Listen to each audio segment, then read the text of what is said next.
에밀리에게 장미를. 제1장.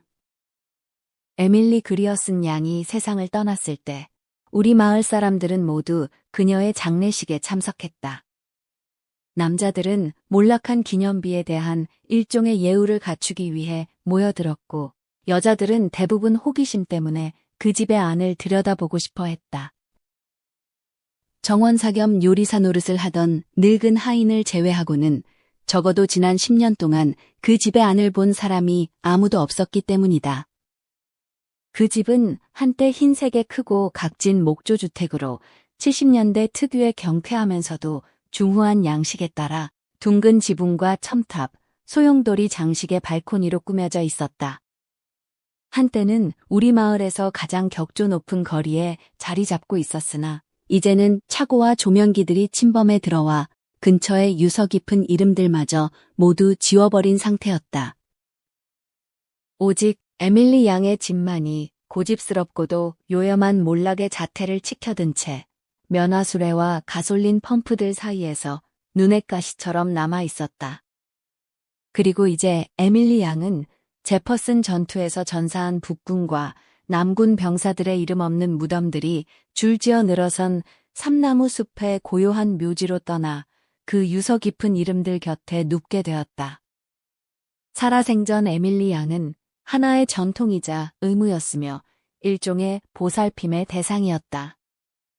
마을에 있어 그녀는 대물림되는 부채와도 같았다. 그 시작은 1894년으로 거슬러 올라간다.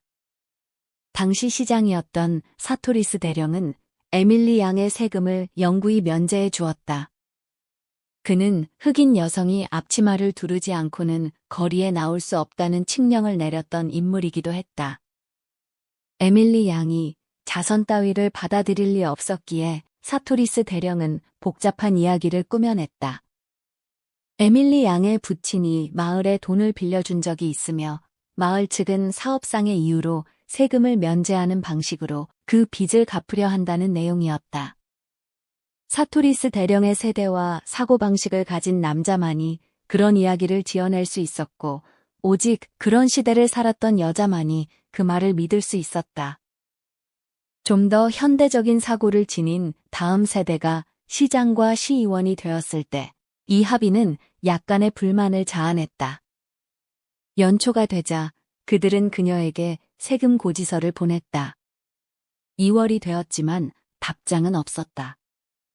그들은 격식을 갖춘 편지를 보내 에밀리 양이 편한 시간에 보안관 사무실을 방문해달라고 요청했다. 일주일 후 시장은 직접 전화를 하거나 차를 보내겠다는 편지를 썼다. 그에 대한 답장으로 색이 바랜 잉크로 쓴 가늘고 유려한 필체의 편지가 도착했는데 종이 모양부터가 골동품 같았다. 내용은 이제 더 이상 밖으로 나가지 않는다는 것이었다. 아무런 설명도 없이 세금 고지서가 동봉되어 있었다. 시의회 특별회의가 소집되었다. 대표단이 그녀의 집을 방문했다. 8, 9년 전 그녀가 도자기 채색 수업을 그만둔 이후로는 그 누구도 통과한 적 없는 문을 두드렸다. 늙은 흑인 하인의 안내를 받아 들어간 어두운 현관에서는 계단이 더 깊은 어둠 속으로 이어지고 있었다. 먼지 냄새와 오랫동안 사용하지 않은 폐쇄적인 습기가 코를 찔렀다. 하인은 그들을 응접실로 안내했다. 가죽을 씌운 묵직한 가구들이 놓여 있었다. 하인이 창문의 블라인드를 열자 갈라진 가죽의 결이 드러났다. 그들이 자리에 앉아 한 줄기 햇살 아래 먼지들이 느릿하게 춤을 추며 무릎 위로 내려앉았다. 벽난로 앞에 있는 빛바랜 금색 이제 위에는 에밀리 양 부친의 크레용 초상화가 놓여 있었다. 그녀가 들어오자 그들은 일제히 일어섰다. 그녀는 검은 옷을 입은 작고 뚱뚱한 여인이었다. 허리까지 내려온 가느다란 금색 체인은 벨트 속으로 사라졌고 그녀는 머리 부분이 빛바랜 금으로 장식된 흑단 지팡이에 몸을 의지하고 있었다. 골격은 작고 가냄팠는데 아마 그래서 다른 사람에게는 그저 통통해 보였을 몸집이 그녀에게는 비만처럼 보였을지도 모른다. 그녀는 흐르지 않는 물 속에 오랫동안 잠겨 있었던 시체처럼 부어올라 있었고 피부색 또한 창백했다. 얼굴에 살집 사이에 파묻힌 눈은 방문객들이 용건을 말하는 동안 이 얼굴 저 얼굴로 옮겨 다녔는데 마치 밀가루 반죽에 박힌 두 개의 작은 석탄 조각 같았다. 그녀는 자리에 앉으라는 말도 하지 않았다. 문가에 서서 대변인이 말을 더듬으며 멈출 때까지 조용히 듣기만 했다. 금색 체인에 매달린 보이지 않는 시계가 똑딱거리는 소리만이 정적 속에 울려 퍼졌다. 그녀의 목소리는 건조하고 차가웠다. 제퍼슨에 내야 할 세금은 없어요. 사토리스 대령께서 내게 설명해 주셨죠. 혹시 모르니 시청 기록을 확인해 보시지요. 하지만 저희는 이미 확인했습니다. 에밀리 양.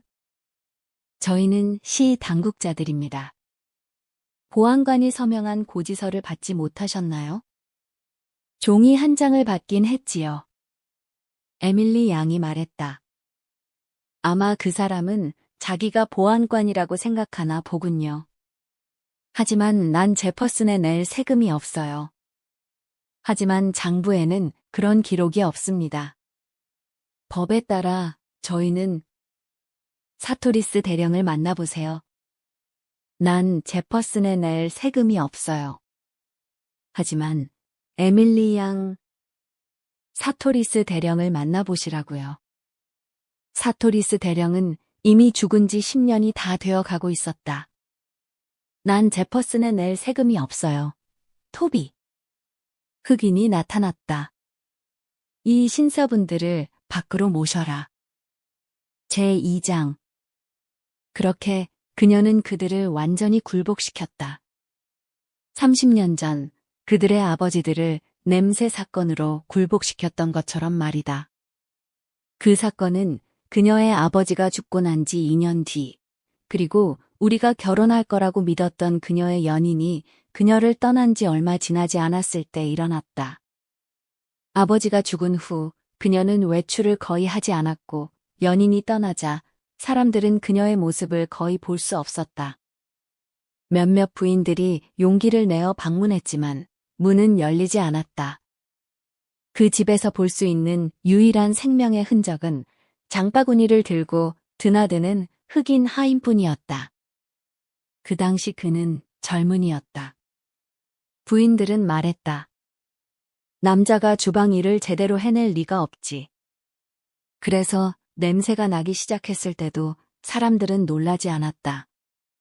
그것은 천박하고 북적거리는 세상과 고귀하고 위험 있는 그리어 쓴 가문을 이어주는 또 하나의 연결고리였다. 이웃집 여자가 80살의 시장 스티븐스 판사에게 불평을 늘어놓았다. 부인, 내가 어떻게 하길 바라십니까? 판사가 물었다. 당장 사람을 보내서 그만두게 하세요. 법도 없나요? 그럴 필요까지는 없을 겁니다. 아마 그 집 하인이 마당에서 뱀이나 쥐를 잡아 죽였겠지요. 내가 그에게 한마디 전하겠습니다. 다음 날 2건의 불만이 더 접수되었다. 한 남자는 조심스럽게 다가와 사과하듯 말했다.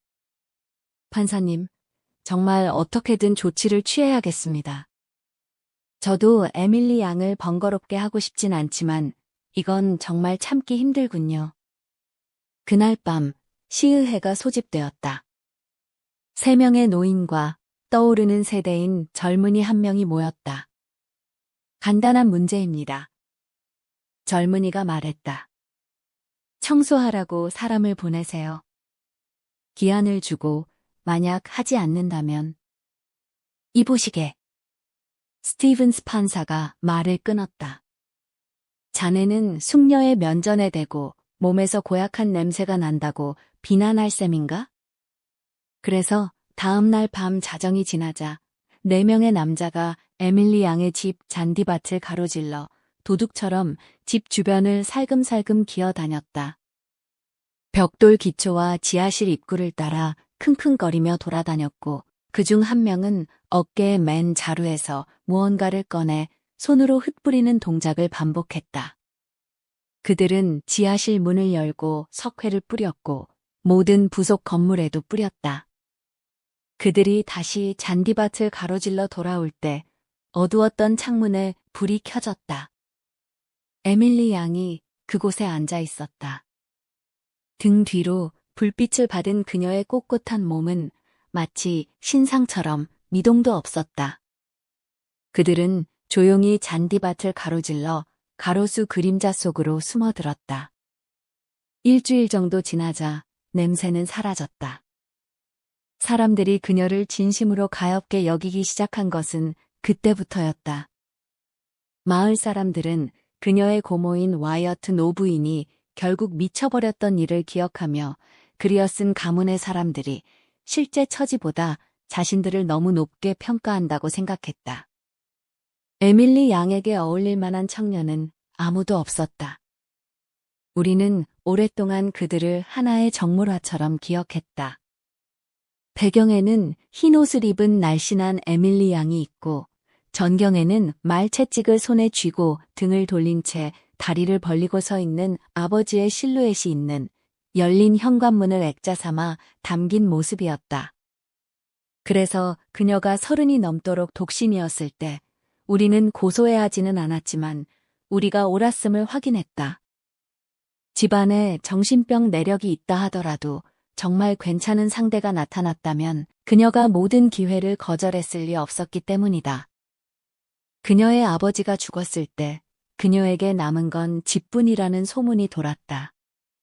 어떤 면에서 사람들은 기뻐했다. 드디어 그녀를 동정할 수 있게 되었기 때문이다. 홀로 남겨진 가난한 여자가 되자 그녀는 비로소 인간적인 존재가 되었다. 이제 그녀도 단돈 1페니의 차이에 가슴 졸이고 절망하는 법을 알게 될 터였다. 그녀의 아버지가 죽은 다음 날 부인들은 관례대로 조문과 도움을 주기 위해 그 집을 방문할 준비를 했다. 에밀리 양은 평상시와 다름없는 차림으로 슬픈 기색 하나 없이 그들을 맞이했다. 그녀는 아버지가 죽지 않았다고 말했다. 사흘 동안 목사와 의사들이 찾아와 시신을 처리하게 해달라고 설득했지만 그녀는 고집을 꺾지 않았다. 결국 법과 무력을 동원하려던 찰나에 그녀는 무너졌고 사람들은 서둘러 시신을 매장했다. 그때 우리는 그녀가 미쳤다고 말하지 않았다. 그녀로서는 그럴 수밖에 없었을 것이라 믿었다.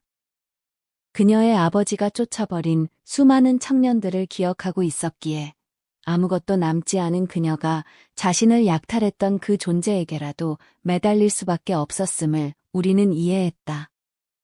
제3장. 그녀는 오랫동안 알아누웠다. 우리가 그녀를 다시 보았을 때 그녀의 머리카락은 짧게 잘려 있었다. 그 모습은 마치 소녀 같기도 했고 교회 스테인드 글라스에 그려진 천사 같은 비극적이면서도 평온한 분위기를 풍겼다. 마침 마을에서는 보도 포장 공사가 시작되었다. 아버지가 돌아가신 다음 해 여름이었다. 건설회사는 흑인 인부들과 나귀, 장비들을 이끌고 왔고 그곳에는 호머 베런이라는 이름의 현장 소장이 있었다. 그는 북부 출신의 건장하고 가무잡잡한 사내로 목소리가 크고 피부색보다 눈동자색이 옅어 인상적이었다. 어린 소년들은 그가 흑인들을 거칠게 몰아붙이는 소리와 곡괭이질에 맞춰 노래 부르는 인부들을 구경하러 몰려다녔다. 곧 그는 마을 사람 모두와 안면을 텄다. 광장 어디선가 웃음소리가 들린다면 그 중심에는 항상 호머 베런이 있었다. 머지않아 우리는 일요일 오후마다 에밀리 양과 그가 노란 바퀴가 달린 마차를 타고 함께 드라이브하는 모습을 보게 되었다. 처음에 부인들은 에밀리 양에게 관심사가 생겼다는 사실을 반가워했다. 하지만 곧 그리어 쓴 가문의 여자가 설마 북부 출신의 일용직 노동자를 진지하게 생각하겠어? 라고 수군거리기 시작했다. 나이 든 이들은 슬픔 속에서도 귀족적 의무, 즉 노블레스 오블리주를 잊어서는 안 된다고 탄식했다. 그들은 그저 불쌍한 에밀리, 친척들이라도 와야 할 텐데 라고 말했다. 엘라바마에 친척들이 있었지만 수년 전 에밀리 양의 아버지가 와이어트 노부인의 유산 문제로 그들과 절교한 탓에 교류가 없었다. 장례식 때도 그들은 보이지 않았다. 사람들이 불쌍한 에밀리라고 말하기 시작하자마자 소문은 꼬리에 꼬리를 물었다. 정말 그럴까? 그럼 당연하지. 안 그러고서야 어떻게...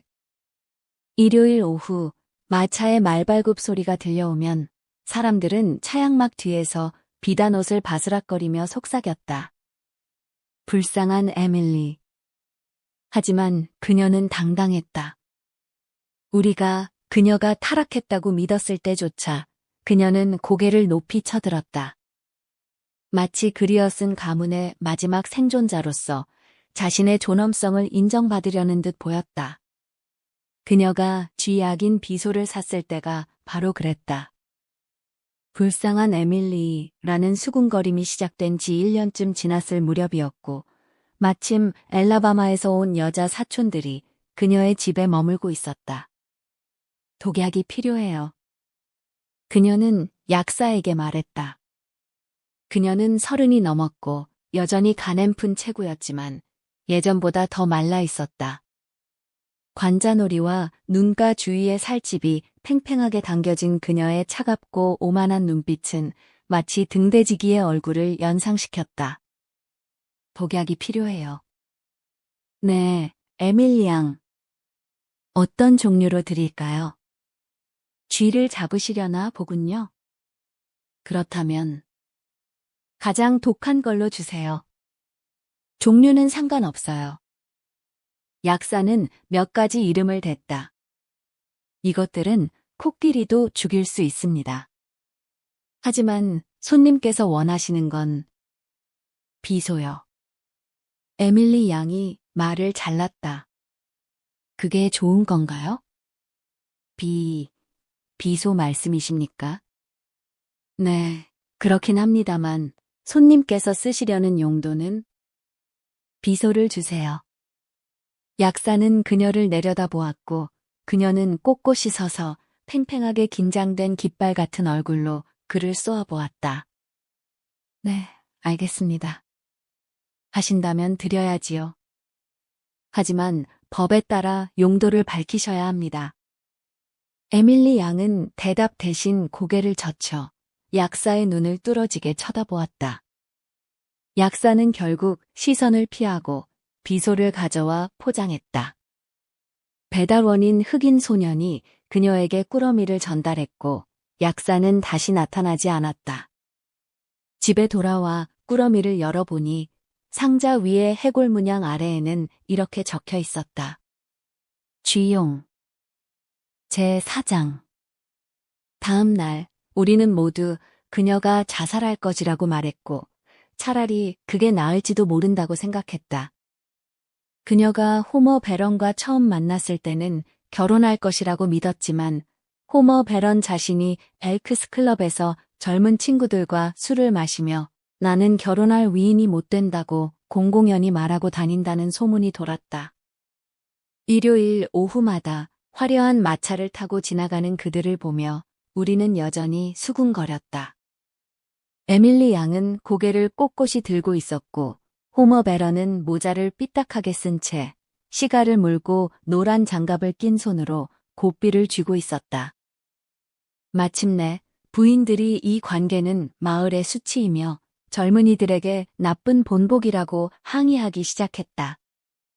남자들은 간섭하기를 꺼렸지만 부인들의 성화에 모시겨 침례교 목사가 에밀리 양을 방문하게 되었다. 목사는 그 면담에서 무슨 일이 있었는지 함구했지만 다시는 그 집에 가지 않겠다고 선언했다. 다음 일요일에도 두 사람은 마차를 타고 거리를 활보했고 그 다음 날 목사의 아내는 엘라바마에 있는 친척들에게 편지를 썼다. 다시 친척들이 그녀의 집으로 왔고 우리는 사태의 추이를 지켜보았다. 처음에는 아무 일도 없었다. 그러다 우리는 두 사람이 곧 결혼할 것이라고 확신했다. 에밀리 양이 보석상에 가서 은으로 된 남성용 장신구 세트를 주문했다는 소식이 들렸기 때문이다. 각 부품에는 HB라는 이니셜이 새겨져 있었다. 이틀 뒤에는 그녀가 잠옷을 포함한 남성용 의류 한 벌을 통째로 샀다는 소문이 퍼졌고 우리는 그들이 결혼했다고 단정 지었다. 우리는 진심으로 기뻐했다. 사촌 여동생들이 에밀리 양보다 훨씬 더 그리어 쓴 가문답게 고압적이었기 때문에 그들이 어서 떠나기를 바랐던 것이다. 그래서 거리 포장 공사가 끝나고 호머 베런이 사라졌을 때도 우리는 놀라지 않았다. 시끄러운 잔치는 없었지만 그가 에밀리 양을 맞이하기 위해 먼저 떠났거나 혹은 그녀가 사촌들을 돌려보낼 시간을 주기 위해 잠시 자리를 비운 것이라고 믿었다. 그 무렵 마을 사람들은 모두 에밀리 양의 편이 되어 그녀가 사촌들을 따돌리는 것을 돕고 있었다. 과연 일주일 후 친척들이 떠났고 우리가 예상했던 대로 사흘 만에 호머 베런이 마을로 돌아왔다. 어느 날 해질녘 이웃 사람이 흑인 하인이 그를 부엌문으로 들여보내는 것을 목격했다. 그것이 우리가 본 호머 베런의 마지막 모습이었다. 그리고 에밀리 양의 모습도 한동안 보이지 않았다. 하인은 장바구니를 들고 드나들었지만 현관문은 굳게 닫혀 있었다. 가끔 창가에 비친 그녀의 그림자를 볼 뿐 거의 6개월 동안 그녀는 거리에 나타나지 않았다. 우리는 이것 또한 예상된 일이라고 생각했다. 그녀의 삶을 가로막았던 아버지의 그 집요한 성정이 죽어서도 그녀를 지배하는 것 같았다. 우리가 에밀리 양을 다시 보았을 때 그녀는 살이 쪄 있었고 머리카락은 회색으로 변해가고 있었다. 그 후 몇 년 동안 머리카락은 점점 더 휘어지더니 마침내 소금과 후추를 섞어 놓은 듯한 철회색으로 변한 뒤 멈추었다. 그녀가 74살의 나이로 숨을 거둘 때까지 그 머리카락은 여전히 건장한 남성의 머리칼처럼 힘차고 짙은 철회색이었다. 40 무렵 약 6, 7년 동안 도자기 채색 수업을 하던 때를 제외하고는 그녀의 집 현관문은 늘 굳게 닫혀 있었다. 당시 사토리스 대령 세대의 후손들은 주일날 헌금을 챙겨 교회에 가듯 규칙적으로 그녀의 집을 찾았다. 그 시기에도 세금은 계속 면제되었다. 세대가 바뀌고 새로운 세대가 마을의 주축이 되면서 그림 수업을 듣던 학생들도 성장하여 떠나갔다. 그들은 더 이상 자녀들에게 물감 상자와 붓을 들려 그녀에게 보내지 않았다. 마지막 학생이 떠난 후 문은 완전히 닫혔다. 마을에 우편 배달 서비스가 도입되었을 때도 에밀리 양만이 문 위에 금속 번호판을 달거나 우체통을 설치하는 것을 거부했다. 그녀는 그들의 말을 들으려 하지 않았다. 우리는 매일, 매달, 매년 흑인 하인이 점점 더 늙고 굽어가는 것을 지켜보았다. 매년 12월이면 세금 고지서를 보냈지만 일주일 뒤 수취인 불명으로 반송되곤 했다. 가끔 아래층 창가에 서 있는 그녀의 모습이 보이기도 했다. 그녀는 분명 위층을 폐쇄했을 것이었다. 벽에 모셔진 우상의 상반신처럼 그녀가 우리를 보고 있는 것인지 아닌지조차 알 수 없었다. 그렇게 그녀는 세대에서 세대로 이어지며 사랑스럽고 피할 수 없으며 난공불락이고 평온하면서도 비뚤어진 존재로 남았다. 그리고 그녀는 죽었다. 먼지와 그림자로 가득 찬 집안에서 비틀거리는 늙은 흑인 하인만이 곁을 지키는 가운데 병이 들었다. 우리는 그녀가 아픈 줄도 몰랐다. 하인에게서 어떤 정보도 얻을 수 없다는 것을 이미 오래전에 깨달았기 때문이다. 그는 누구와도 말하지 않았고 아마 그녀와도 말하지 않았을 것이다. 그의 목소리는 오랫동안 쓰지 않아 녹슨 것처럼 거칠어져 있었다. 그녀는 아래층 방 중의 하나에서 커튼이 달린 묵직한 호두나무 침대에 누워 세상을 떠났다. 햇빛을 보지 못해 곰팡이가 피고 누렇게 변한 베개 위에 그녀의 회색 머리가 놓여 있었다. 제5장. 흑인 하인은 현관문에서 첫 방문객들을 맞이했다. 부인들은 숨죽인 채 수군거리며 호기심 가득한 눈빛으로 집안을 살폈고 하인은 곧 사라졌다. 그는 집을 가로질러 뒷문으로 나간 뒤 다시는 나타나지 않았다. 2명의 사촌 여동생이 즉시 도착했다. 이틀 뒤 장례식이 치러졌다. 마을 사람들은 수많은 꽃에 둘러싸인 에밀리 양을 보러 몰려들었다.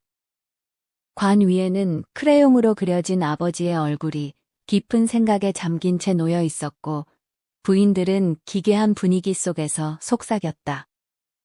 남군 제복을 차려입은 노인들은 현관과 잔디밭에 앉아 에밀리 양과 동시대 사람이었던 것처럼 이야기를 나누었다. 그들은 자신들이 그녀와 춤을 추고 청혼이라도 했던 것처럼 기억을 왜곡했다. 노인들에게 과거란 줄어드는 길이 아니라 겨울도 침범하지 못하는 광활한 들판과도 같았기 때문이다.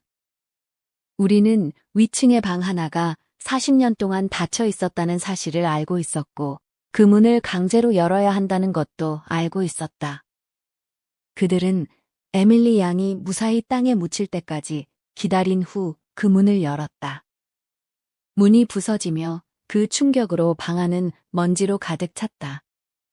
무덤처럼 희박하고 퀴퀴한 공기가 신부의 방처럼 꾸며진 공간 곳곳에 내려앉아 있었다. 빛바랜 장밋빛 커튼, 장밋빛 전등갓, 화장대, 그리고 정갈하게 놓인 유리 장식품들과 빛바랜 은재 장신구들 위에도 먼지가 쌓여 있었다. 은제품들은 너무 변색되어 새겨진 이니셜조차 알아보기 힘들었다. 그 사이에는 방금 벗어놓은 듯한 옷깃과 넥타이가 놓여 있었고 그것을 들어올리자 먼지 표면에 창백한 초승달 모양의 자국이 남았다. 의자 위에는 세심하게 접힌 옷 한 벌이 걸려 있었고 그 아래에는 말없는 구두 2켤레와 벗어던진 양말이 놓여 있었다. 그리고 침대 위에는 그 사내가 누워 있었다. 우리는 오랫동안 그곳에 서서 살점 없는 그 깊은 웃음을 내려다보았다. 시신은 한때 누군가를 껴안으려는 듯한 자세로 누워 있었던 것 같았지만 사랑보다 오래가고 사랑에 뒤틀린 표정마저 정복해버린 기나긴 잠이 이제는 그를 배신하고 있었다. 썩어버린 잠옷 아래 남은 시신의 흔적은 그가 누워있는 침대와 한 몸이 되어 분리할 수 없게 되어 있었다. 그리고 그의 위로, 그리고 그 옆에 베개 위로 인내심 있게 기다려온 먼지가 고르게 층을 이루고 있었다. 그때 우리는 옆에 놓인 베개에 머리 자국이 움푹하게 파여 있는 것을 발견했다. 우리 중 누군가가 그곳에서 무언가를 집어들었다. 코끝을 찌르는 희미하고 보이지 않는 건조하고 매캐한 먼지 속에서 우리는 한 가닥 긴 철회색 머리카락을 보았다. 작품 해설. 과거의 감옥에 갇힌 장미. 여러분은 시간의 흐름을 거부한 채 멈춰버린 풍경을 본 적이 있나요? 윌리엄 포크너의 걸작 에밀리에게 장미를은 몰락해가는 미국 남부에 고립된 성체와 그 속에서 부패해가는 한 여인의 집착을 그린 고딕 호러의 정수입니다. 주인공 에밀리는 과거의 영광에 박제된 인물입니다. 그녀의 아버지는 엄격한 가부장적 권위로 그녀를 세상과 단절시켰고 아버지가 떠난 뒤에도 에밀리는 변화하는 근대화의 물결을 거부하며 자신의 저택 안에 스스로를 유폐합니다. 여기서 에밀리의 저택은 단순히 낡은 건물이 아닙니다. 그것은 재건시대 이후 소멸해가는 남부의 전통 그 자체이자 무너져가는 자존심의 상징이기도 합니다. 이 소설의 진정한 공포는 그녀가 선택한 사랑의 방식에서 드러납니다. 자신을 떠나려는 연인 호머 베런을 독살하고 40년 동안 그의 시신과 함께 잠드는 에밀리의 행위는 소름 끼치는 광기인 동시에 무엇도 잃고 싶지 않았던 인간의 처절한 몸부림입니다. 그녀에게 살인은 시간을 멈추고 영원한 소유를 완성하는 유일한 수단이었던 셈이죠. 제목에 등장하는 장미는 역설적이게도 작품 속에 단 한 송이도 피어나지 않습니다. 그 장미는 비극적인 삶을 살다 간 에밀리에게 작가가 건네는 마지막 연민의 헌화이자 그녀가 평생 갈구했으나 끝내 손에 쥐지 못한 진실한 사랑을 의미합니다. 마지막 장면, 먼지 쌓인 베개 위에서 발견된 한 올의 회색 머리카락. 그것은 과거를 놓지 못한 영혼이 치러야 했던 지독한 고독의 흔적일지도 모릅니다. 오늘 에밀리의 먼지 앉은 방으로 여러분을 초대합니다.